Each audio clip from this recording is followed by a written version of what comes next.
So next up, we have Mike Woster. Mike serves as the Chief Operating Officer at the Linux Foundation.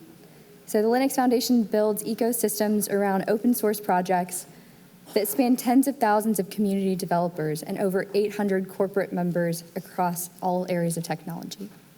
Mike and his team have helped launch notable projects like Hyperledger, Cloud Native, and many others. He holds an MBA from the Kellogg School of Management and a BS in Computer Science from Texas A&M. Please join me in welcoming Mike.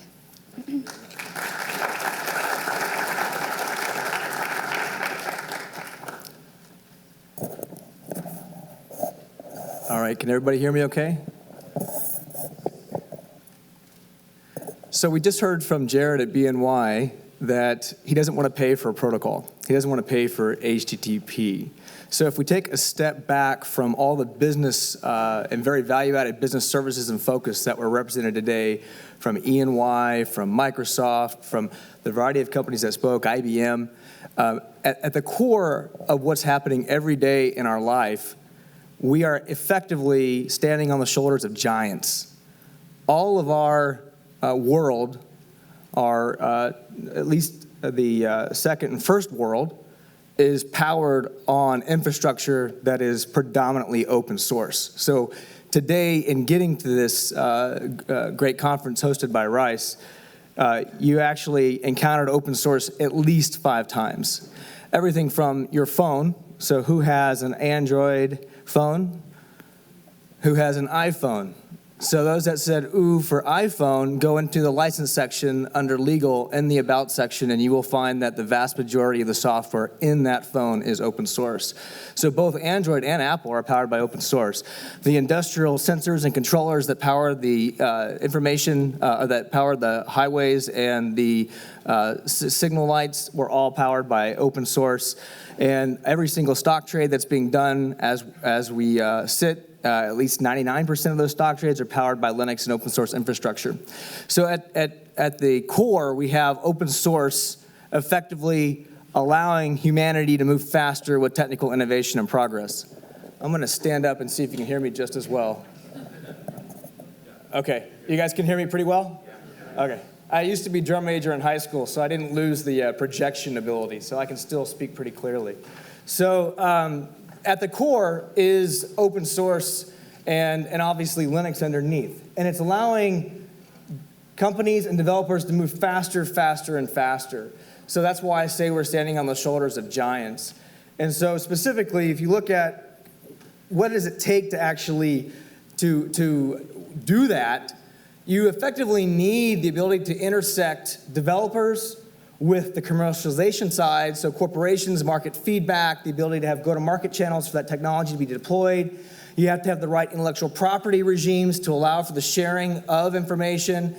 You have to have the right environment to facilitate the developers so that developers can get together face-to-face because they span geographic, political, and corporate boundaries. So bringing them together is very essential.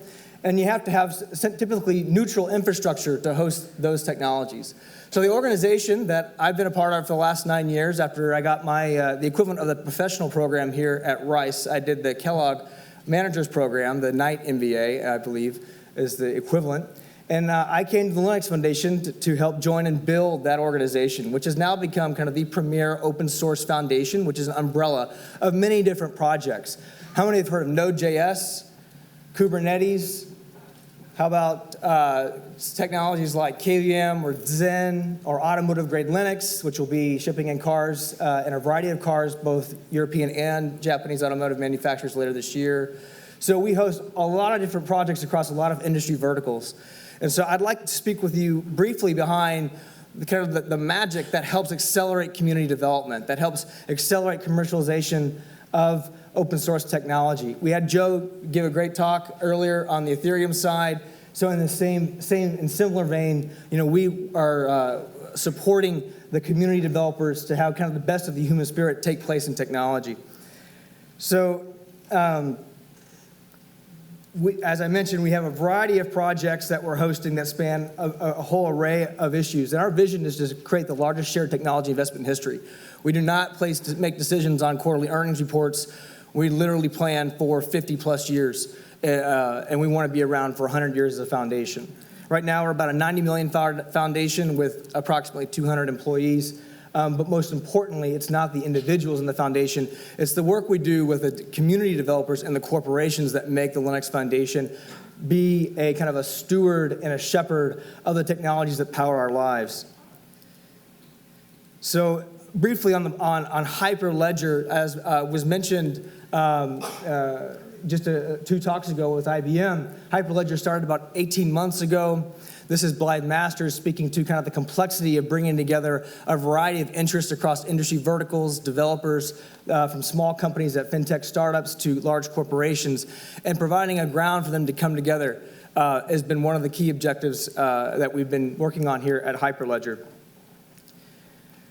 The goals of the Hyperledger project, which is our fastest growing project within the Linux Foundation, has approximately 130 members today. The goal is to create an enterprise-grade open source distributed ledger framework in a variety of code bases. So it's not a specific fabric per se. There's multiple different implementations. There is Fabric, originally contributed by IBM. We have Iroha, we have Sawtooth Lake. We're very excited to have Burrow, which is a EVM, Ethereum virtual machine within the Hyperledger project. Super excited about that as well. And then we have a variety of other technologies kind of below the actual kind of fabric layer. We provide neutral, open, and community-driven infrastructure for the project. We support the development of that technical community. So we have a hackathon, for example, in New York on May 2nd through May 4th. It's fully open.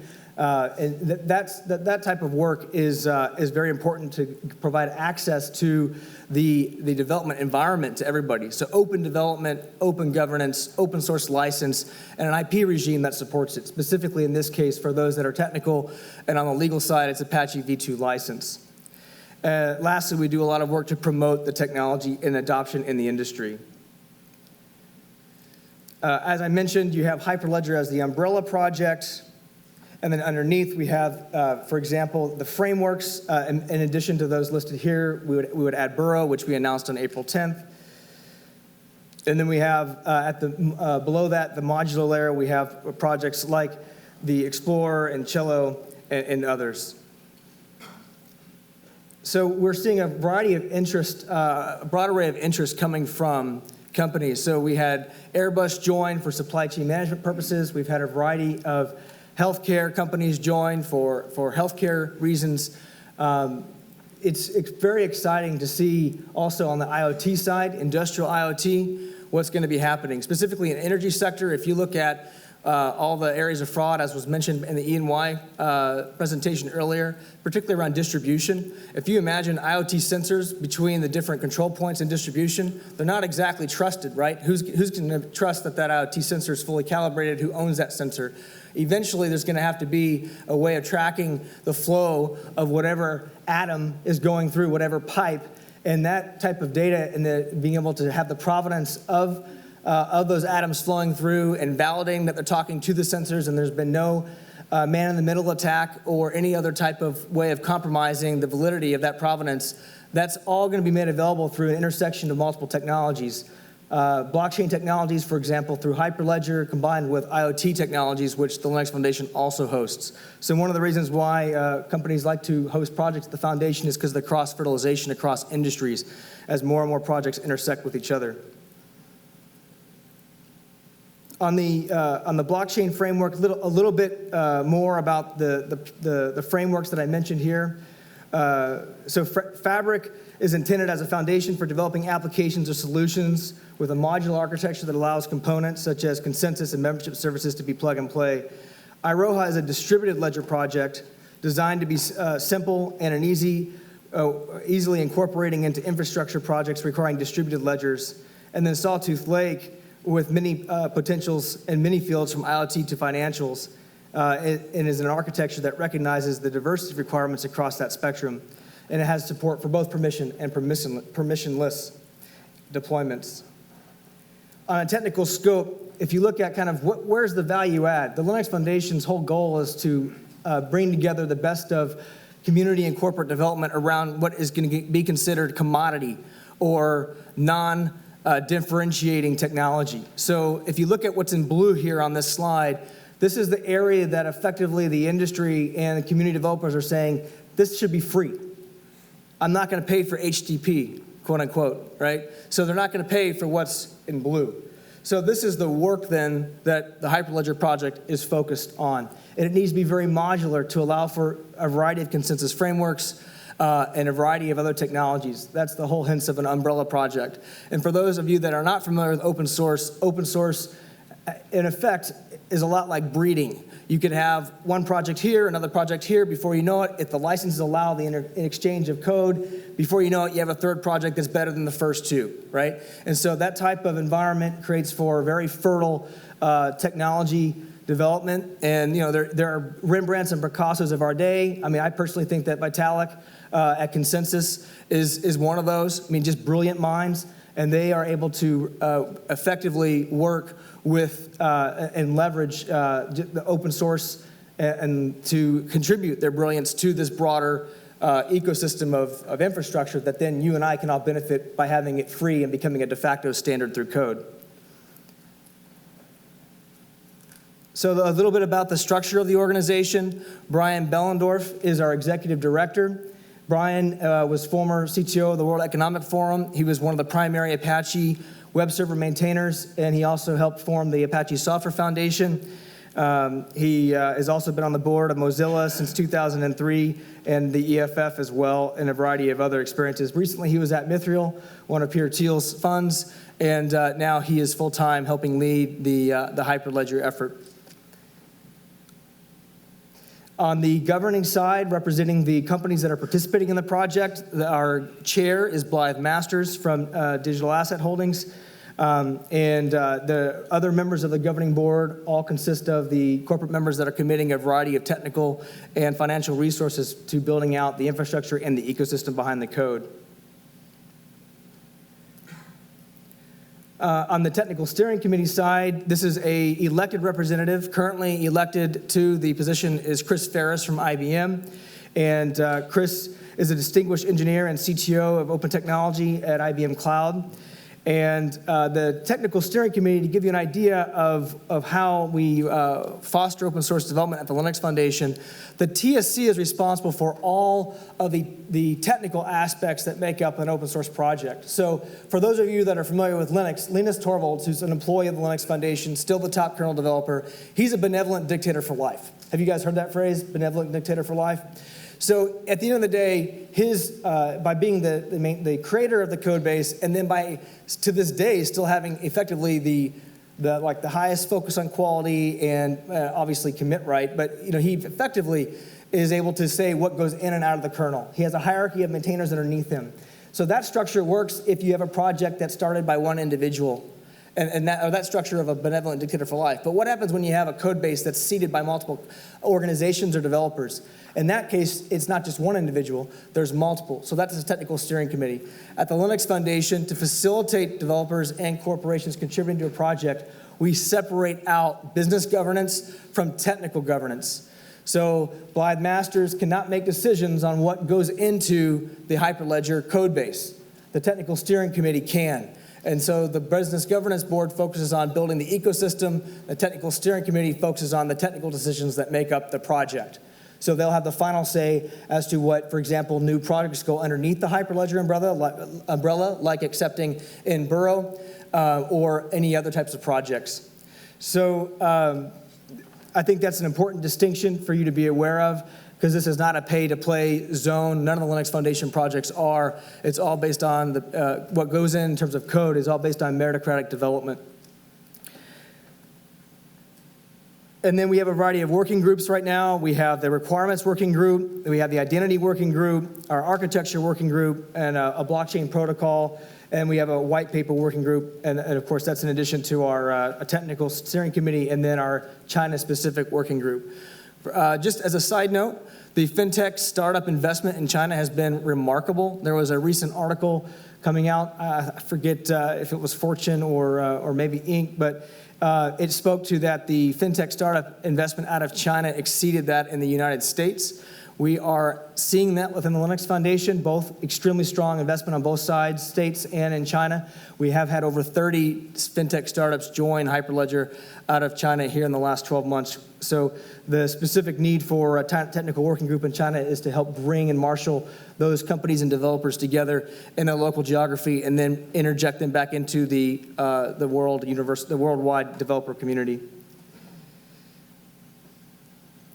So in terms of the project we have, and this is already outdated, we have over 150 active contributors. We have over 130 members. We have a lot of coverage regarding the project. But at the end of the day, what matters is code. We measure the success of a project based on commercial adoption of the code, the diversity of the committer base. We want to make sure that the base of committers spans multiple corporate boundaries, political boundaries, and geographical boundaries. And we're absolutely seeing that, and we're excited to see that progress. Community and ecosystem engagement is important. So no developer is too small. We have a variety of activities to support developers into the project. So if you have a technical background, and let's say for those of you that are students here, if you have a technical background and you're looking at having a business startup, we want to invite you and encourage you to participate in the community and to participate in one of the developer events. We have things like our community travel fund for developers to support sponsoring those that might not be able to have their corporation or their business sponsor them. So we really want to see a whole array of developers from anywhere participate in the project. We have a specific member summit that we hosted in December with all of our members joining. And then we have a variety of technical steering committee gatherings, both online and in person. The TSC meetings are fully available. You can participate, you can actively go up and participate in that right now. You could go in and see when the next one is and choose to participate. We have a variety of Hyperledger meetups. So for those of you that are very interested on the technical and business side, we have 38 meetups right now and 8,600 members and a host of meetups. So please take a look. Go up to meetup.com and type in Hyperledger, and you'll see all the different places where we're connecting. In terms of members, I mentioned earlier, we have Airbus. You have the financial players, some of which are here today, like CME Group, represented by Sandra Rowe. We have Accenture, Digital Asset, DTCC, Fujitsu, Hitachi. We have Wanda from China, the massive holding firm, JP Morgan, Intel, IBM, R3, American Express, and Deutsche Börse. And then as general members, this is the general membership level. We have a variety of companies, many of which are also here on the next slide.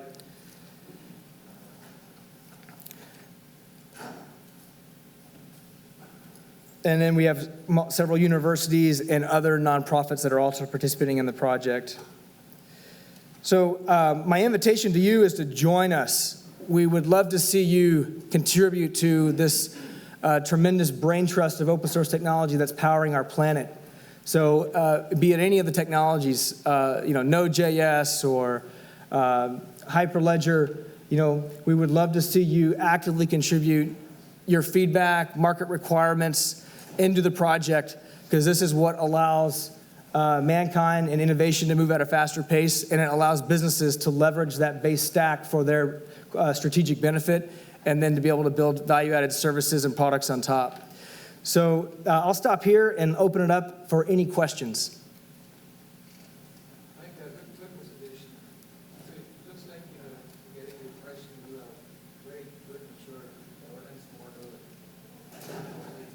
So do you have any projects currently looking at more digital wallet or on the B2C side also, or more focused on the fabric and the B2C?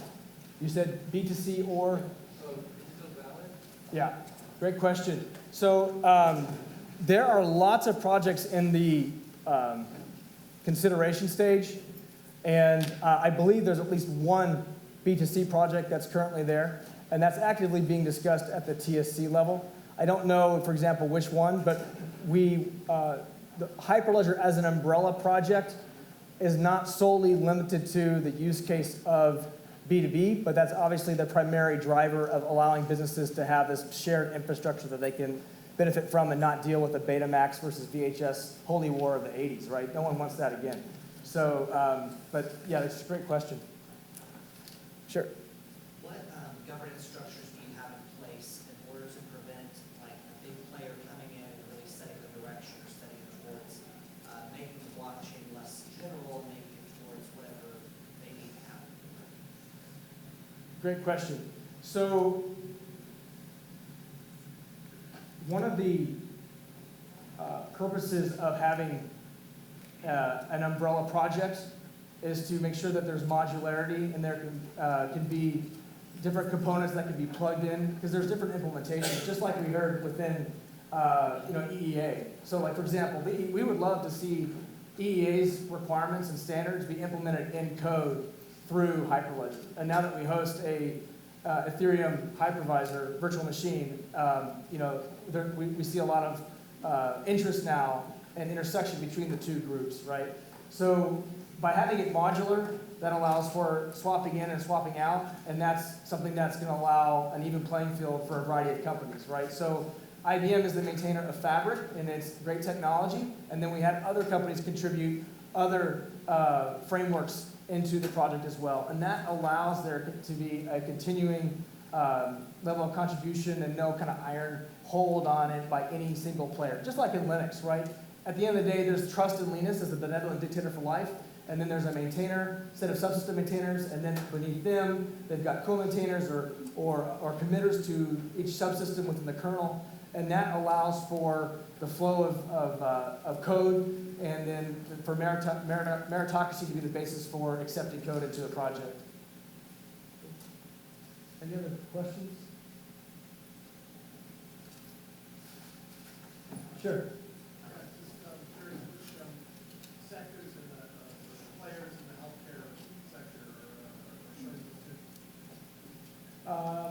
Great question. So, I mean, there's been a variety of kind of public. So, last year was kind of the year of blockchain and healthcare in terms of kind of hype cycle, in terms of my perception. And this year, I think we're seeing it in kind of the traditional assets, or like the hardcore atoms, right? So I see energy really taking a heavy look at blockchain. So last year with healthcare, there were a variety of things coming out of United Healthcare, Kaiser on the state side, and then a variety of others. So this is just two to name a few. Just adding to the discussion, FDA is very testing on FDA. And so the FDA as well. Thank you very much for contributing that. So we've got a few more minutes. Any other questions?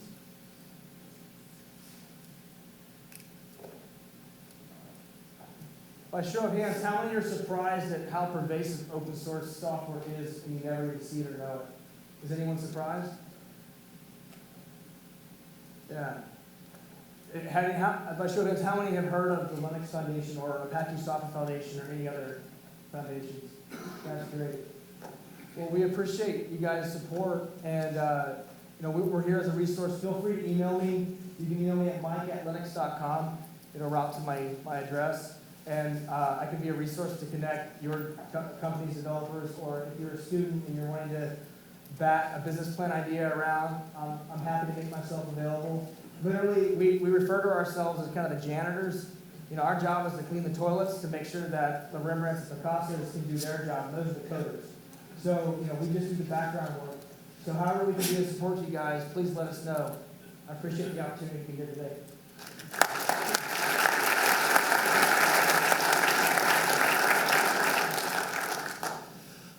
All right, so we want to thank all the speakers. They've been very good about keeping to time, and thank you to Sandy for making sure that's true. And I'm sure everyone who is like me and normally eats at like 11:20 is really hungry. So we'd like to welcome you all to lunch, which will be out in the same room where we had breakfast.